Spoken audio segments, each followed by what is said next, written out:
Hello, everyone. I'm Colin Tessier of WrestleZone.com here to talk all about a very special, very emotional Ring of Honor Final Battle end of an era pay-per-view from last night.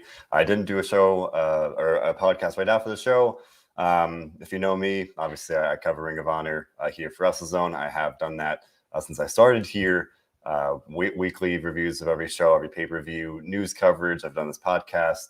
I've had the opportunity to interview many talents. So I just wanted to take some time after the show last night to just to just process and soak in the moment a little bit and maybe give myself a little time to not to dig right in right after the show, because I was pretty down last night. It was an emotional show, and I say that sitting here very, very removed. I'm on the outside situation. Obviously, I can't even imagine how the talent was feeling. But as someone that has had the opportunity to interview a lot of those talented people, that has had the opportunity to cover Ring of Honor for probably about 2 years now, and on top of being a fan from when I was a kid, it was a very emotional show. And in case you did not know, obviously it was Ring of Honor Final Battle end of an era. So Ring of Honor had announced in I think the very end of October they'll be going on hiatus the first quarter of 2022. They will not be doing live events. They have a couple more episodes of Ring of Honor Wrestling, the weekly TV show in the can. I believe they have 2 more new episodes of that. And then I'm not quite sure what the future holds beyond that, but this will be the last Ring of Honor pay-per-view for, at the very least, until April. They've announced their plans to return in April, previously with a Supercard of Honor. And admittedly, I think many people, myself included, were not sure exactly, or actually there's still some concern that they may not come back, right? Because it's a very uncertain future. There's every reason to hope they will come back. They announced at the end of the show that that a new era will begin in April, which is, again, that had been the plan, but again, with a very unprecedented situation that was not a guarantee when they made that announcement. So now we can look forward to a new era, and I think that's a very good thing. But obviously, we are here today to talk about Final Battle, end of an era, an end and a culmination of pretty much 20 years of amazing Ring of Honor history, going out with a bang. And it was an amazing show. Going to talk all about it. But before I do, I had a little opening spiel here. Before I do, just want to remind you all, this show, like everything we do here, is available on all of our streaming platforms: SoundCloud, Spotify, YouTube, Apple Podcasts, whatever it may be. We've got you covered. So leave a like and subscribe. So I just wanted to take a moment, or more than a moment, take some time to run through the card and talk about some of the numerous surprises packed within that very wonderful card like that. Nick Fun saying he was hoping Braun Strowman would go to AEW. Yes, Adam Scherr, formerly known as Braun Strowman, one of the major surprises ROH had in store last night. He came to the ring as a member of EC3's kind of army, or alongside EC3's Control the Narrative group. Very much an unexpected scene here. You definitely did not see that one coming.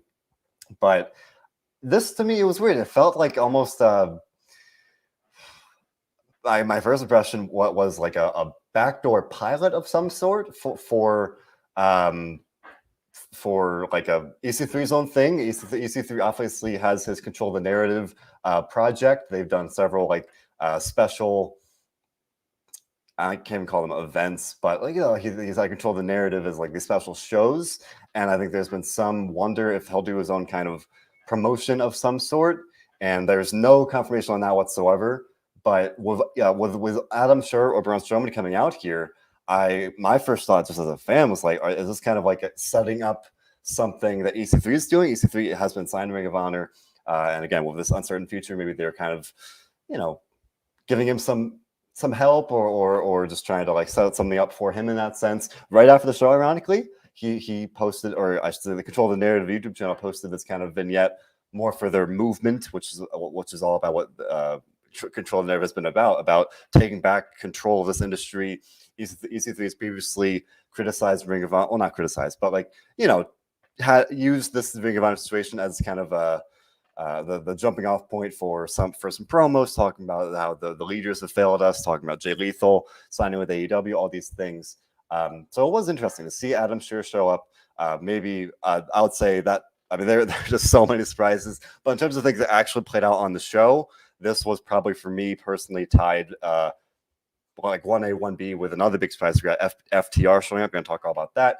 But for me, I did not ever expect to see Braun Strowman show up at a Ring of Honor show. I just didn't see it coming. And obviously, with Final Battle being a very special show, it made sense. But definitely, if you asked me before the show yesterday, would not have had that one tabbed whatsoever. And again, I'm not sure. Whatever the future holds for Ring of Honor, I'm not sure if this is an indication that they want to or plan to bring Adam Scherr in when they come back in April. But I don't know. I don't know. Benjamin A. Jones saying that ROH needs a big star like Braun Strowman. I mean, yeah, like anybody can use a big star like Braun Strowman, right? And his future in the aftermath of his WWE release has been very uncertain as well. And there was a lot of speculation he'd go to Impact, but and he having him show up in the Ring of Honor last night. Again, I don't know what that means moving forward. We saw him show up. He beat up Brian Johnson, personal favorite of mine, Eli Isom, and Doc Draper, some of the top prospects. Not pun intended, but some of the more buzzworthy young guys in Ring of Honor. EC3 told Brian Johnson to control your narrative, but to do that you need to fight for your freedom, and that's when Braun came out. And then to make matters even more interesting, Adam Scherr, EC3, and some of the other guys there. They had Weston Blake, formerly known as Wesley Blake in NXT, was also there, another control the narrative guy. So this definitely felt like the launch of a stable of some sort. And if/when Ring of Honor does return, maybe we'll see that continue to play out. Because they did bring Brian Johnson, Eli Isom, and Doc Draper, kind of carried him to the back, almost like a hostage kind of thing. I don't know. So I don't know. This was definitely one of the more again, unexpected, interesting parts of the show here. And I guess we could start with some of more of those things here, and before talking about the matches themselves, with Rich Murphy wondering if this segment, or just in general, some other things we saw could indicate a Ring of Honor invasion storyline in AEW. Now, obviously, AEW did help Ring of Honor a lot last night. We had Adam Cole, Bryan Danielson, CM Punk, Hangman Page, the world champion, send in taped messages talking about their time in Ring of Honor, talking about Ring of Honor's legacy, its impact on the wrestling world today.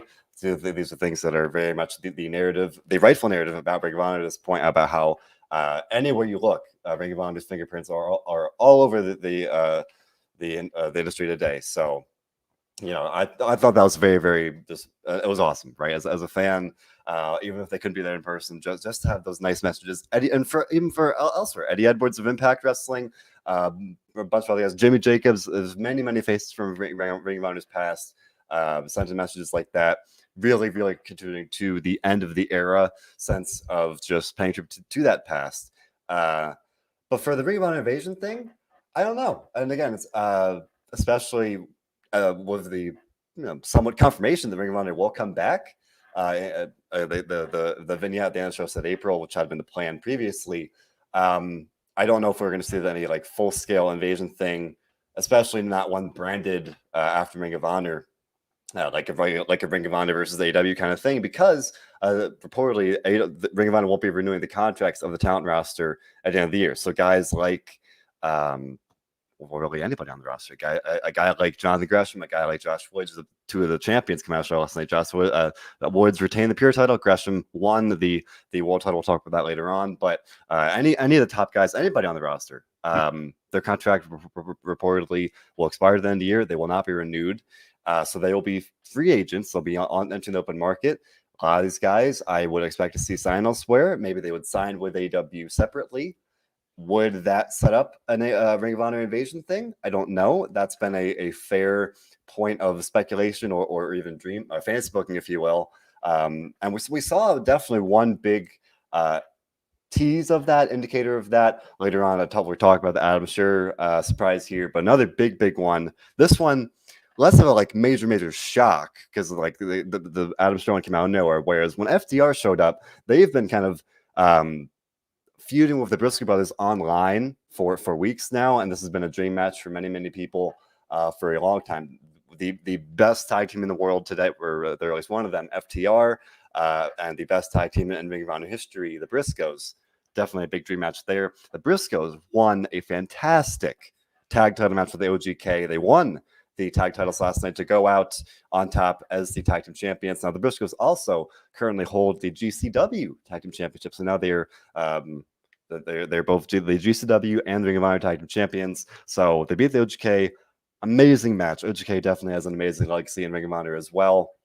So couldn't have asked for more. This was part of the double main event. After Bandito tested positive for COVID-19, Ring of Honor kind of pivoted and said, okay, we're going to do a double main event. We're going to have the tag title match, which was previously announced, and we're going to have Jay Lethal, former world champion who recently signed with Ring of Honor, return and face the guy who was supposed to challenge Bandito Jonathan Gresham, for the original Ring of Honor world title. Talk about that a little more later on.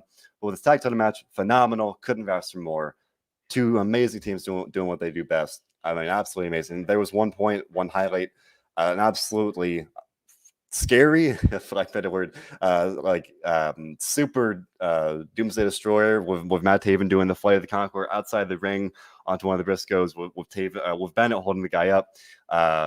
Brutal, but amazing spot. These guys and everyone on the card went absolutely all out to really do whatever they could to give the fans one hell of a show, and it was absolutely amazing to see. Absolutely loved it. The Briscoes winning became the 12-time Ring of Honor Tag Team Champions. So let that sink in for a minute. 12-time, absolutely amazing. I mean, already the legacy was solidified. But I tweeted about it last night. I think there was no better way to go out for the Briscoes Ring of Honor with this current era than to have the Briscoes win the titles. Now their contracts way up as well. So you think, will they be back in April?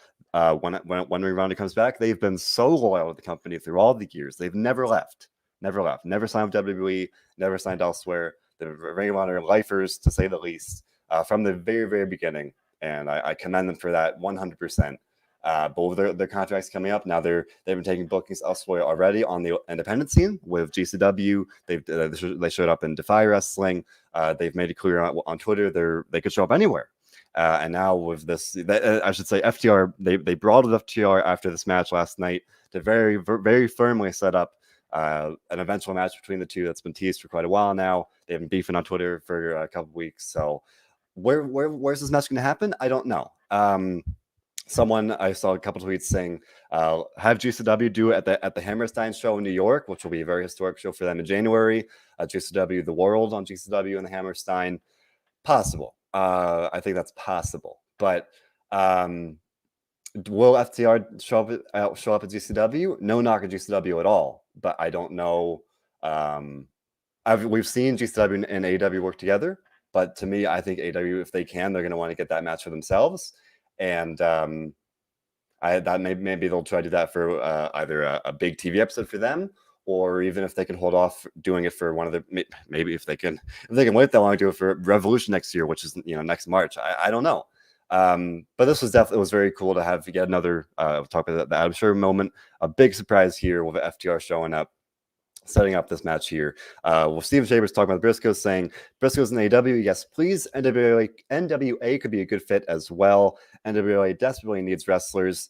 I mean, we could talk about NWA another day. I think they're doing great things. Personal favorite of mine, Matt Cardona, just showed up there. They had a very buzzworthy pay-per-view of their own with Hard Times 2 early this month. So I think NWA is doing great things. With the Briscoes, I think they certainly deserve to be on a national TV show like AEW Dynamite. They've never really have had that chance. They've been so loyal to Ring of Honor. They have not really had the opportunity to be on a major platform like that. Ring of Honor has a TV show, has a weekly TV show, but it's very different. It's syndicated. It's from Sinclair, which is a major company, but it is, it's like apples and oranges. They're two different things. So could I see the Briscoes showing up in AEW, especially after last night? Yes. Does that mean it's going to happen? No. So many things last night. I have no idea what's going to happen, which is exciting and also scary. Because I'm just such a big fan of Ring of Honor that I don't know what's going to happen. One thing we do know, and one reason why I'm doing a show today, I wasn't really 100% planning on doing a show today, and then I saw the announcement, and that Ian Riccaboni, the voice of Ring of Honor, the lead broadcaster, will be doing some work with New Japan Strong, starting on January 15th at their New Beginnings show in Seattle. And I just felt very encouraged by that, encouraged for the future of so many of the amazing people on the Ring of Honor roster. Good for Ian Rick Bonney. I've said it many times on this very podcast that he is, for my money, the best commentator in the wrestling world today, and I very often have hoped for the best for him in Ring of Honor. And as soon as the news broke about Ring of Honor's hiatus and uncertain future, I immediately thought somebody's got to sign Ian Rick Bonney and give him some chances here, whether it's New Japan or AEW, somebody, Impact, somebody. And thankfully, New Japan did. It makes all sense in the world. New Japan has worked with Ring of Honor for years.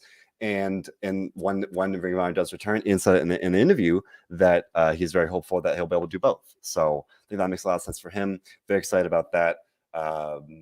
And I don't know, I just I felt kind of inspired that to do the podcast anyway, because I was thinking about it, and then I was like, I rolled it. That's why I didn't really advertise ahead of time. I sitting here on a Sunday afternoon, I was like, all right, let's roll, talk all things Ring of Honor here. So FTR showing up, very cool surprise, setting up one of three, I think, major things here, major teases really for the future, with the Adam Sure one, with FTR the Briscoes as another big one that I was very excited about. Deonna Purrazzo, former Impact Knockouts champion, current AAA Reina de Reyes, I'm not sure if I'm not pronouncing it right, and I'm sorry, champion, one of the very best women's wrestlers in the world. Showed up after Roxy, the Ring of Honor Women's World Champion, defended the title in a great match against Willow, and she challenged Roxy to a winner-take-all match for the Ring of Honor Women's World title, the AAA Women's title, and Deonna will be challenging for the Knockouts title again at Impact Hard to Kill next month. So she had said, like, if she wins that one, it would be a winner-take-all match for all those titles. But nonetheless, challenged Roxy, 20 years old. I looked up yesterday to double-check. 20 years old, Roxy the Prodigy. Has an absolutely amazing story. I had the opportunity to interview her months ago before she won the title, and to hear her story. She started wrestling when she was 13, started training when she was 11, I believe, if I remember correctly. Amazing story. Amazing to see her rise throughout Ring of Honor. She won the Women's World Title tournament that culminated at Death Before Dishonor.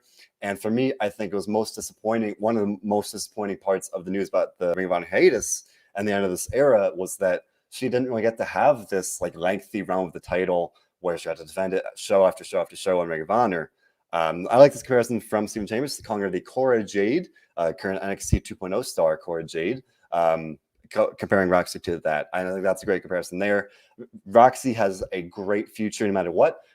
She's already been advertised for MLW Blood and Thunder in January, and now this challenge from Deonna Purrazzo instantly generated a lot of buzz on that, where, again, kind of like the FTR match, I'm not sure if I would assume that would happen on Impact, whether that's an Impact TV or pay-per-view. Seems like a pay-per-view or the match to me to have a winner-take-all match like that. But this was very cool. Good for Roxy. I could go on and on. Everybody on this roster, I want to see the very best for. I talked about Ian Rick Bonney, Roxy, so very talented, and I'm very happy to see this for her. Again, when Ring of Honor comes back, I do not know what the future holds for the champions. I don't know what the future holds for any of this. I don't know if they'll bring Roxy back and maintain this reign she's currently on. I don't know. They have not announced anything like that. As soon as I know more, I will share the information with you all through my work with WrestleZone. But nobody knows what exactly this future is going to look like, and that is why Final Battle last night was just so bittersweet and emotional, and just a very mixed bag of emotions from start to finish.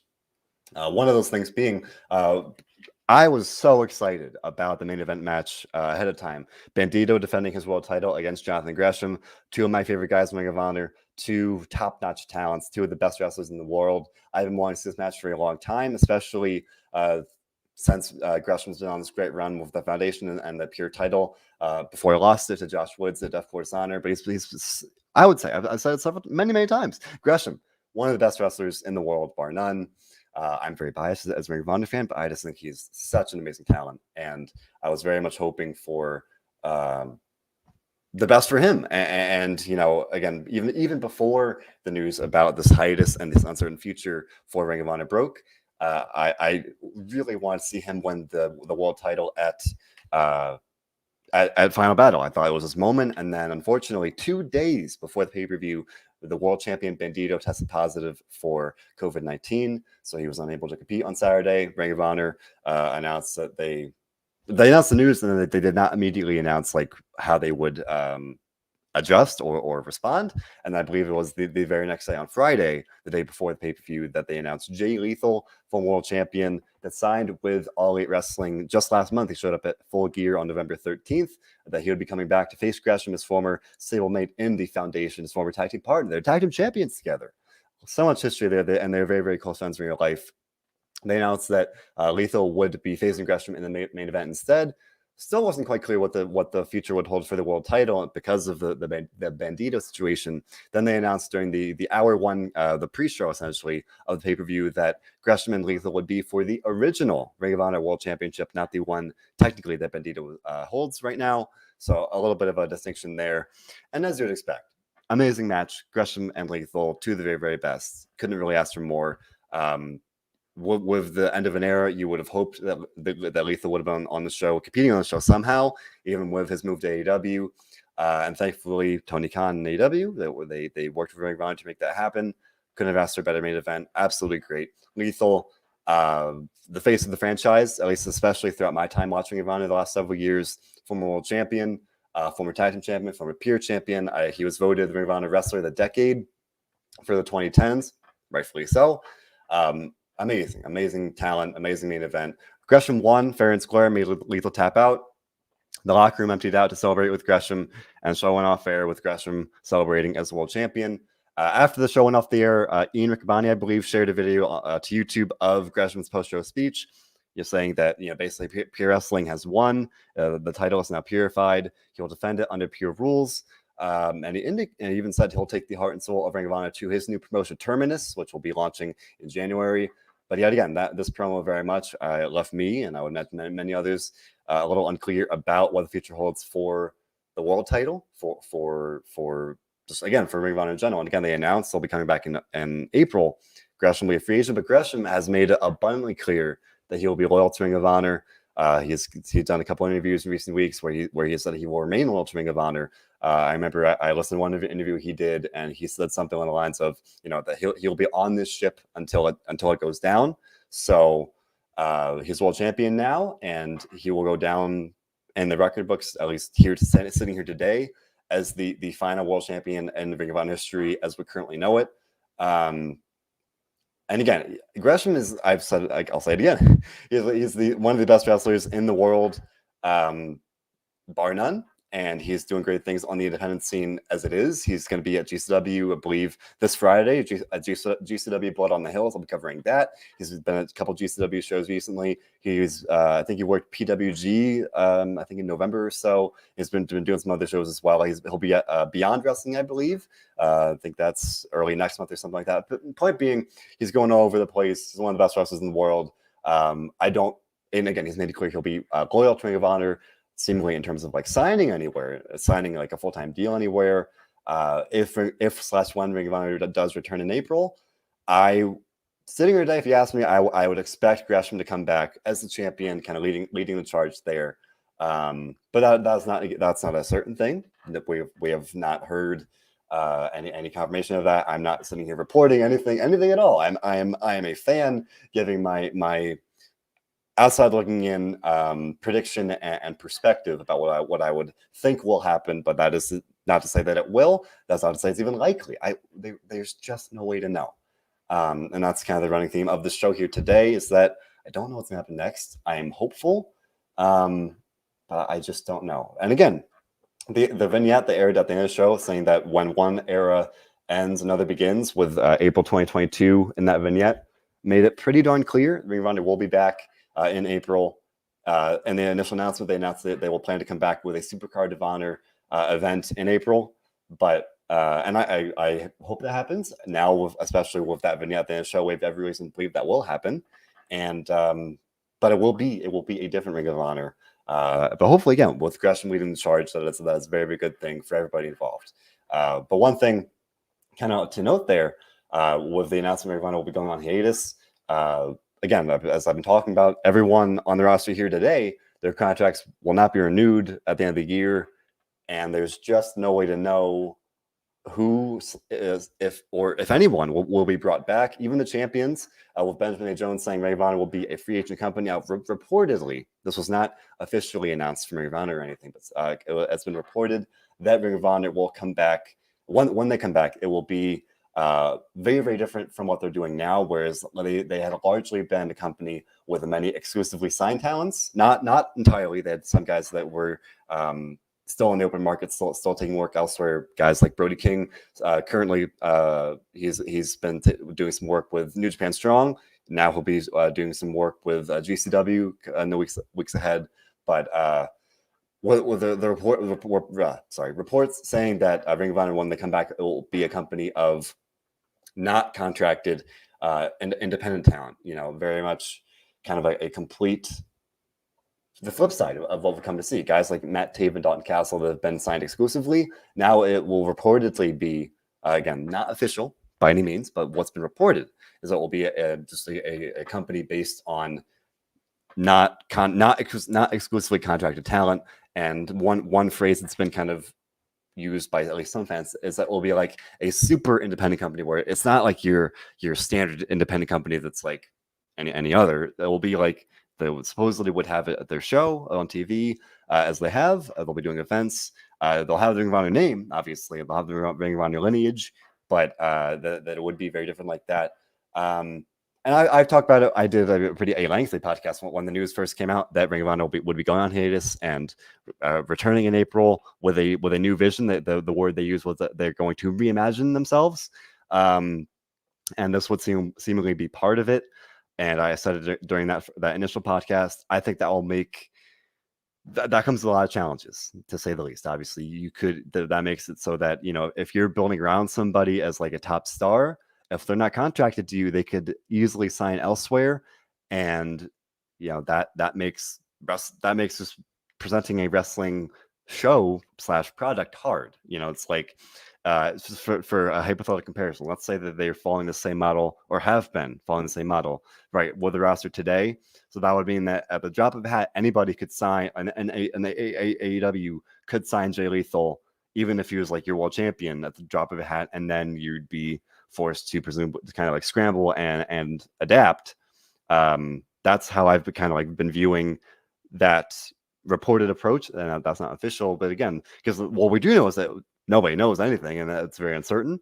But the reports being that is the kind of intended direction. I think that there's a lot of possibility there where you could bring in some of the top talent on the open market, and that could be a great kind of showcase kind of thing where you could get some of the top people in GCW, PWG, who even knows if pandemic permitting, maybe even some international talent. I don't know. But that does have a lot of challenges as well, and I think that's one thing that Ring of Honor benefited from when they had people, the wrestlers signed to exclusive deals, so that you could kind of like safely build around them, even if it was just for the length of the contract. If it was like a 3-year contract, you'd be like, okay, we've got this guy for 3 years, we're going to build around him, and then maybe if they want to sign elsewhere when the contract's up, then we will adjust accordingly. But with that reported plan, I think that makes things very hard. And I hope for the best for them, to say the least. Obviously, that I hope that's the case. That it will be a great product, a great show, it will remain a great company. But I think many people are concerned about some of those potential downsides or challenges. And if anyone can pull it off, I think it's Ring of Honor. But it's not going to be easy, and Ring of Honor, they've met many obstacles, and they've overcame many obstacles throughout the history. So, me being the fan that I am, I have every reason to believe that they'll do that again and again moving forward. So I haven't even talked about the matches, but I talked about the event just now. Before, I mean, we're gonna if I don't start talking about matches, we could be here all day. So I do want to talk about some matches here. The show started on hour 1 with the 6-man tag title match. It was Shane Taylor Promotions versus the Righteous. Now I've had the opportunity to interview Shane Taylor Promotions. Technically, if like all things total, technically like 5 times. I've interviewed Shane Taylor himself twice, I believe, and I interviewed Shane Taylor Promotions, including Shane Taylor, an additional time. And then I've also had the opportunity to interview Soldiers of Savagery, Moses and Khan. So I'm a fan. I'm biased. So having spoken to Shintail Promotions, getting to hear their thoughts on their run Ring of Honor, about their goals in Ring of Honor and moving forward, I was very biased. I was rooting for them. I interviewed them this past Tuesday, heading into the show here. So needless to say, I was rooting for them. I also had the opportunity to interview Vincent. Big fan of Vincent as well. I've said that several times on this show. So it was one of those matches where I was rooting for both teams in this case, but at the same time, a little biased toward rooting for Shintail Promotions. These guys have been on an incredible run as the six-man tag team champions. They won the titles. The episode aired back in April. Sorry, back in February. I'm still on 2022 mindset there. Back in February of 2021. So that was roughly like a 300-day reign as the champions. Far and away the longest reign as the champions. Amazing run.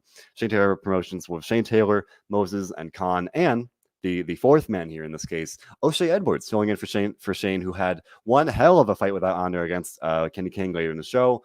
So O'Shea stepped in, as he did at Death Before Dishonor, to use the Freebird rule to defend the titles. And unfortunately, it did not go in Shane Taylor Promotions' way. Vincent and the Righteous emerged victorious to get their first title as a group, to go out here at Final Battle as champions. Now, at first, like I said, as the fan in me, I was pretty disappointed. I really wanted to see Shane Taylor Promotions go out on top, to end this era as the champions, to go out with that incredible reign, especially with this uncertainty about Ring of Honor's future. Again, even with the announcement they intend to come back, a lot of concern that they might not, or the very least the concern about that uncertain future, right? Like the nobody knows what's going to happen. So for I think a lot of people, they're kind of hoping to see Shane Taylor Promotions win here one more time before they venture off into free agency on the open market.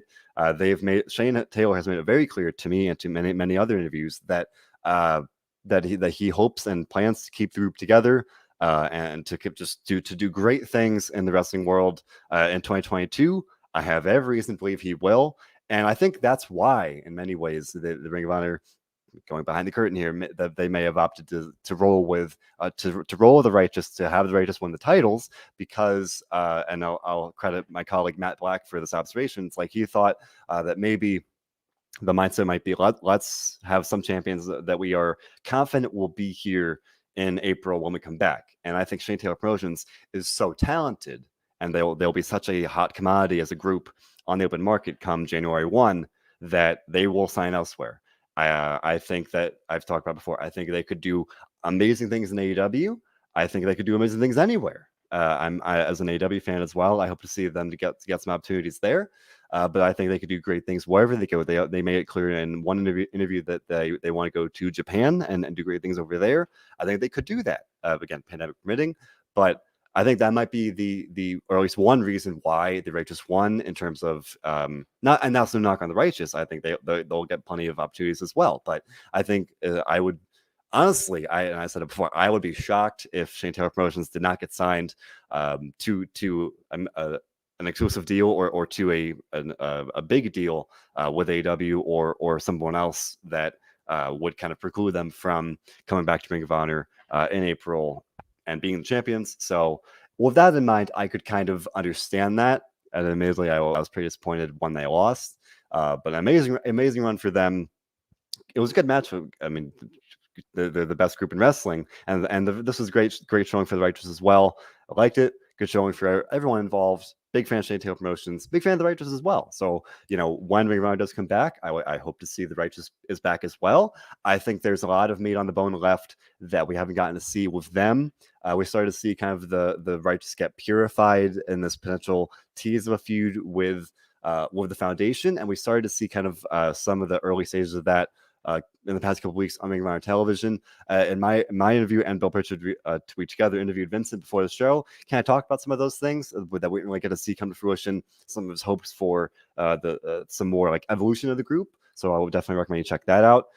When Ring of Honor comes back, if the Righteous comes back as well, I hope we get to see more of that. But at the very least, we do know that, again, sitting here today, the Righteous will go down as the final Ring of Honor six-man tag team champions of this era.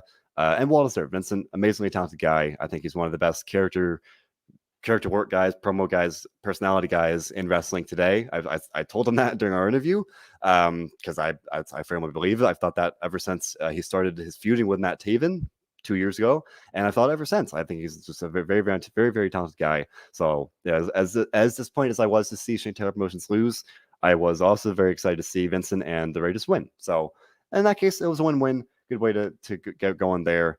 I like to see that. And kind of on a similar note, I've said it before, I am very biased in that I am a huge fan of Brian Johnson. I've had the opportunity to interview him 3 times. I interviewed him a couple weeks ago, heading into Final Battle here. My gosh, I was rooting for the Mecca to win on Saturday night against Josh Woods in the pure title match. In my interview with him, which was after the news about the hiatus came out, Brian Johnson had said that winning the pure title would allow him to kind of completely flip his outlook on his Ring of Honor career, where he hasn't really gotten that one signature win, that one title win, that one big moment that would really kind of solidify his legacy in Ring of Honor. And he admitted he's had a lot of great moments. He nearly beat EC3 in Philadelphia, his hometown. He got to kind of come out at the start of Best in the World back in July, the first show with fans back, and get the crowd riled up, rightfully so. And he's every time, every interview, every promo he does, you can just see Brian Johnson, amazing passion, like unmatched. I'm a huge fan of him, and Josh Woods is amazing as well. I never mean to kind of praise one and knock the other. Josh Woods is amazing as well. I think he's an amazing talent. I'm sure he'll do great things. Spoiler alert: he competed at AEW Dark tapings I think just about 2 weeks ago now. So I think he'll get some looks kind of moving forward here. And I know that he was announced for, I think, a Beyond Wrestling show later this month or early January. So I think he'll start to get some opportunities as well. And he's already been taking some independent bookings as well. So he's starting to have some breakout opportunities just across the wrestling world. And kind of for those reasons, I was really hoping to see Brian Johnson win on Saturday night. And he didn't. And I was just like, oh man. And there was a 10-person wildcard tag team match from the hour 1 as well. And we saw a great match between Dragon Lee and Ray Orris that kicked off the show. I think the pure title match was maybe the second match on the card, or not too long after that. So, but for me, just like seeing Shane Taylor Promotions lose and then seeing Brian Johnson lose for Shane Taylor Promotions, the group, and for Brian Johnson, a guy that I'm just very big fans of. That was disappointing as a fan, but they were great matches. And I'm not sitting. It's not my job to sit here and say, "Oh, they should have done this instead." I'm sitting here saying they were great matches, and I was rooting for another outcome. But Josh Woods beat Jonathan Gresham, the best wrestler in the world. So I think in many ways he also deserved to go out as the pure champion in this era of Ring of Honor history. But yeah, that was admittedly disappointing on a night when I was already very emotional about Ring of Honor and the end of this era. But I should say both guys had a great showing. Brian Johnson and Josh Woods both look great. I thought this was the best that Brian Johnson has looked, and I think he's had several great matches during the run he's on.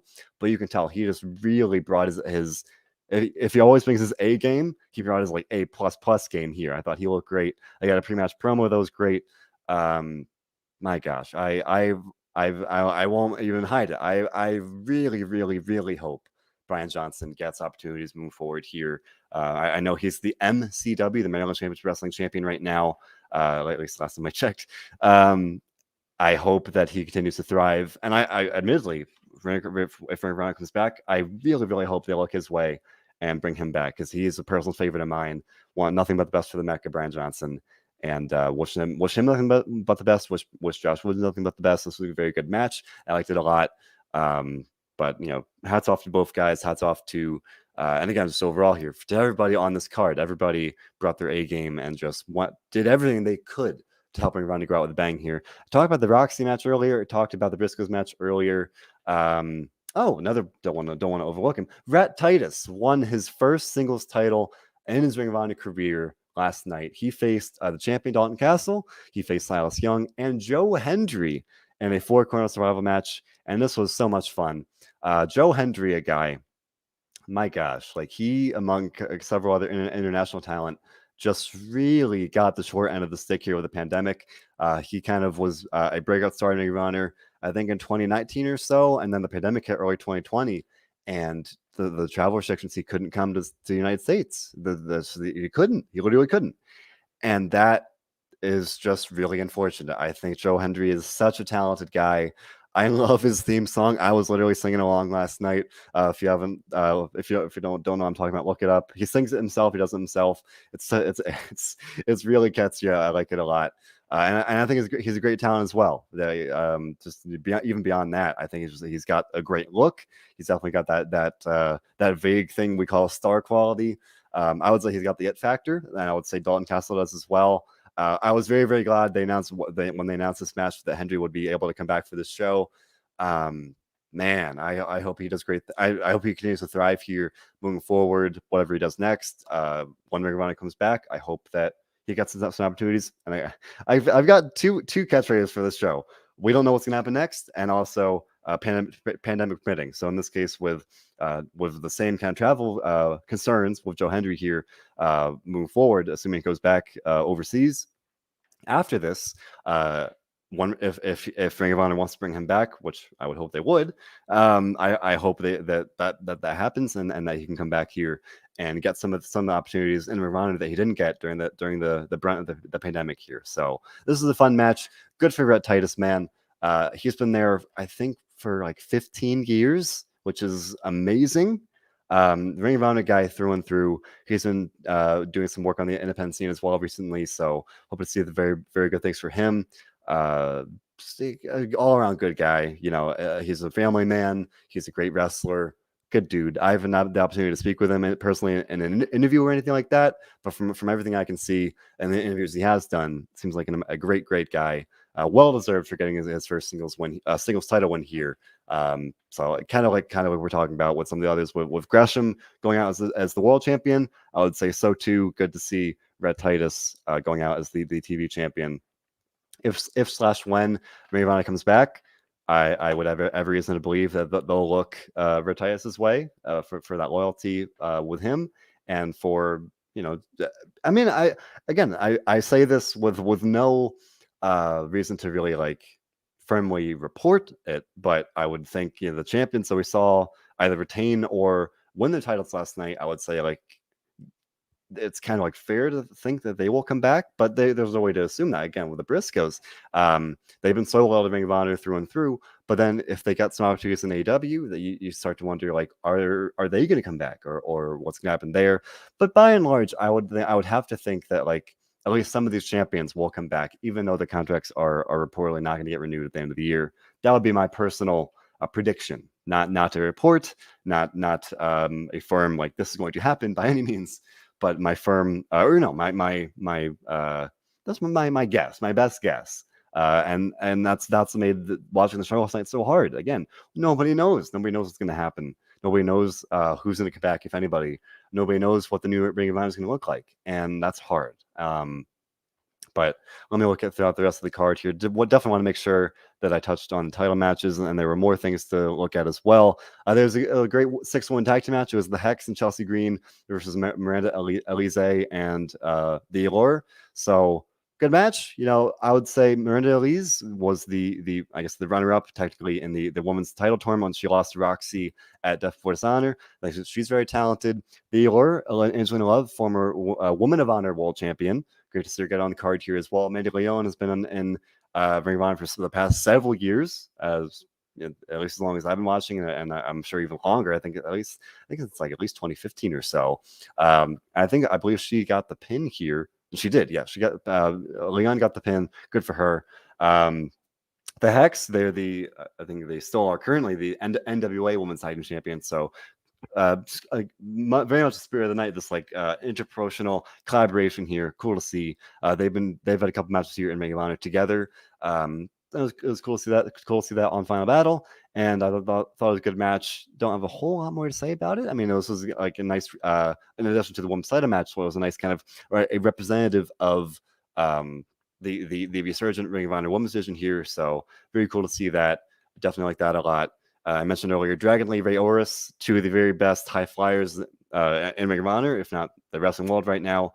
Huge fan of Dragon Lee. I think he's just one of the best wrestlers in the world. He had a great reign as the TV champion. I think actually 2 reigns, and I very much hope to see him do great things here moving forward. Talking about the pure title match, one bit don't want to overlook it. Kenny King and Shane Taylor had an absolute war in their fight without honor. My gosh, this was brutal. If you haven't seen it, you definitely look it up.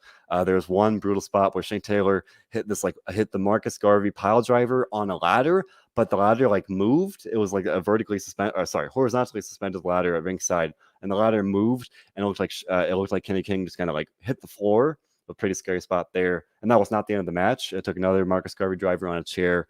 There was a frog splash through a table. I think an elbow drop through a table, or I think it was maybe another frog splash. But tables, kendo sticks, chairs, ladders, brutal stuff. Very, very, very. Couldn't have asked it better. Yeah, definitely lived up to the fight without honor legacy. We've seen Steen versus Generico, the Briscoes and All Night Express. This was very much in line with those. Bitter blood feud here, culminated in a great match here. Awesome post-match moment when Eli Isom and the Russell Shane Taylor Promotions and I think several other black wrestlers came out to celebrate with Shane Taylor Promotions. That is very much, I've interviewed him multiple times, and his objective has been to really build up black wrestling and to, diversify wrestling and to really just make progress on those fronts. And I think he's done an amazing job of that. And again, I firmly believe he'll do great things, and especially as it pertains to doing that in 2022 moving forward here. But cool moment where everyone kind of comes out and they celebrate. And then pretty cool moment when he takes off his team captain of Shane Taylor Promotions jersey and he gives it to Kenny King.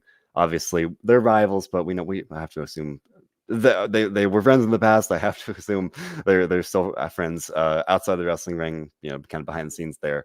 But amazing match. Definitely liked it a lot. And again, I've talked about the title matches here. Talk about the surprises. I guess that only really leaves it was supposed to be a 6-man tag match, and then it turned out to be an 8-man tag team match where we saw Rocky Romero for a Ring of Honor not old timer, but guy, Ring of Honor original in some ways, Ring of Honor veteran.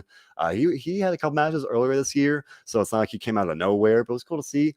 This man literally is the forbidden door. He's popping up literally everywhere these days. AEW, Impact, and he does a lot of great work with New Japan and New Japan Strong as it is. Cool to see him come back in Ring of Honor. He teamed up with Violence Unlimited to face Eli Isom, Taylor Rust, Tracy Williams, and then they recruited EC3 to their side once Romero joined Violence Limited. Great match, liked it a lot. Brody King got the win here. I feel like I'm saying the same things over and over again, but I do want to emphasize Brody King, yet another guy. I firmly believe he is going to do great things moving forward here in 2022. He is currently the PWG Tag Team Champion with Malachi Black, personal favorite of mine. I've been kind of connecting the dots as a fan, hoping to see Brody King and maybe reunite with Malachi in AEW. Maybe see that at some point soon. I don't know. But I think that would be really, really cool to see. Hoping to see that moving forward here. But it's cool to see him get the win here. If things went differently, I firmly think that King would have been a world champion at some point in Ring of Honor. But with the hiatus and everything, things change. And I think that it's very possible he might sign with someone by the time Ring of Honor comes back in April, so that he might not be available for the new era, or if he is great. I'm sitting here, no idea what's going to happen. If he comes back with Ring of Honor in this new era, I think he'll do great things as he has been. But I also think he'll do great things regardless, wherever he goes. But I was happy to see him get the win here. Happy to see Violence Unlimited go on top. A Homicide broke out a fork and literally stabbed DC3 in the armpit, which is hilarious because this match was supposed to be Violence Unlimited versus the Foundation-esque group of guys that are dedicated to pure wrestling, and you got Homicide just breaking out a fork. Unmatched. Homicide is great. Ring of Honor original. 100, obviously, to say the least, for one of the longest, tenured guys in Ring of Honor in that sense. Very cool to see that. So couldn't have asked for more in that sense. Cool to see something going out on top like that. But with that being said, I've run through pretty much the majority of the card. Every single match was great. The whole show was amazing. And again, I said at the beginning of the show, I didn't do this podcast last night because the show ended. I was so happy to see Gresham win with Gresham with the world title, but I just felt like, man, it's sad, right? Like, what this era has ended now. Sitting here today, Ring of Honor will have 2 more episodes of Ring of Honor Wrestling, the television show. I think by the end of the year, or maybe let me look at right now. It usually airs every weekend. So yeah, this upcoming weekend, and then Christmas weekend, I think that it would line up like that, and then that'll be it.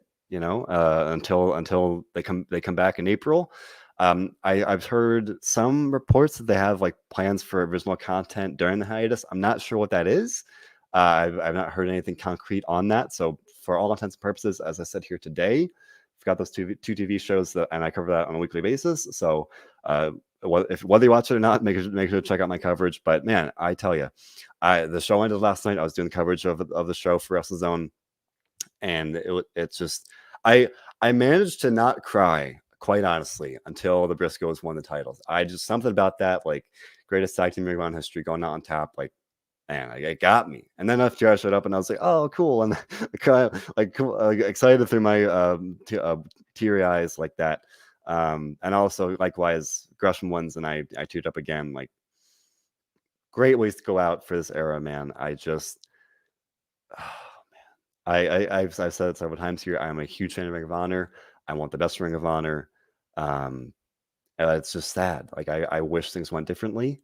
I wish that this didn't have to happen.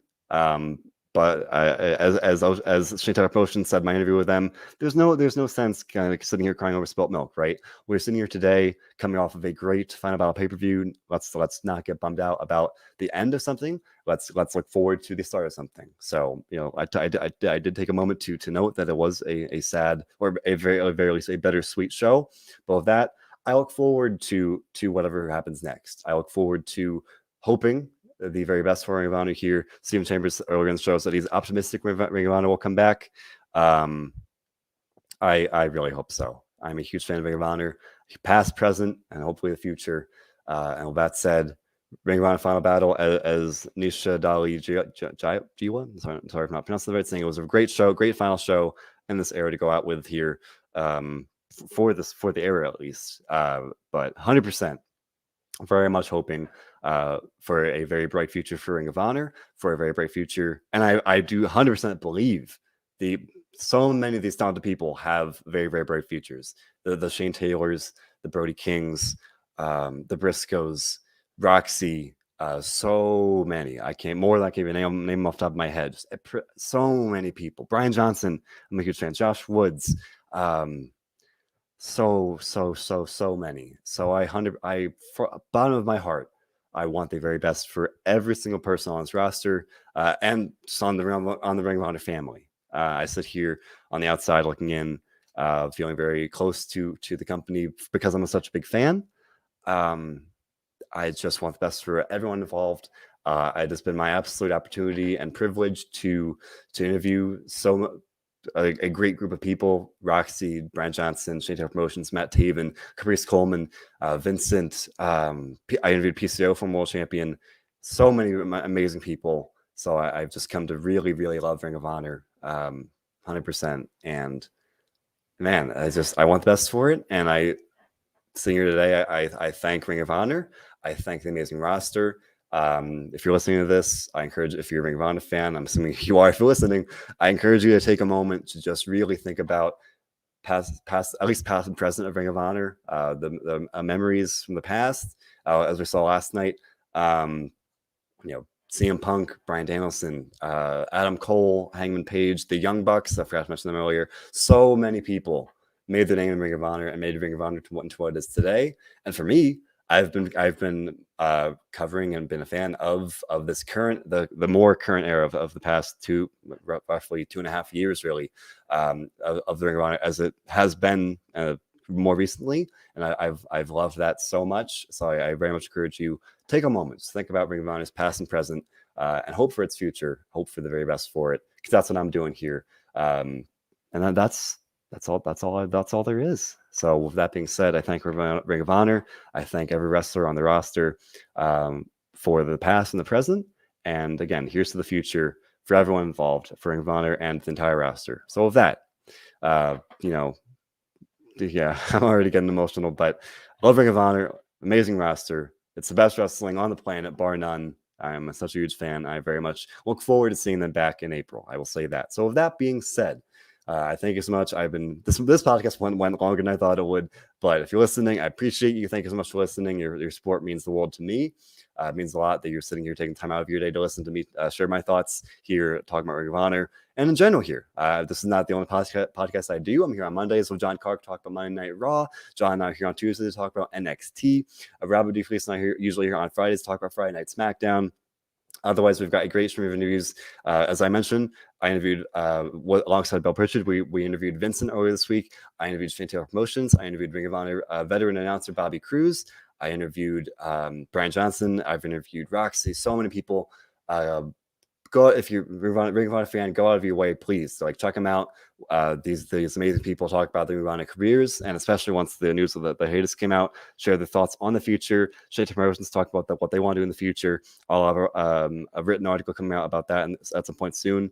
But until then, go check it out. Listen to the interviews so you can kind of until April does come to kind of enjoy these time capsules from Ring of Honor history here of this current era in those interviews. Can't recommend it enough. So with that being, and those are available on all of our platforms: SoundCloud, Spotify, YouTube, podcast, whatever it may be. We've got you covered.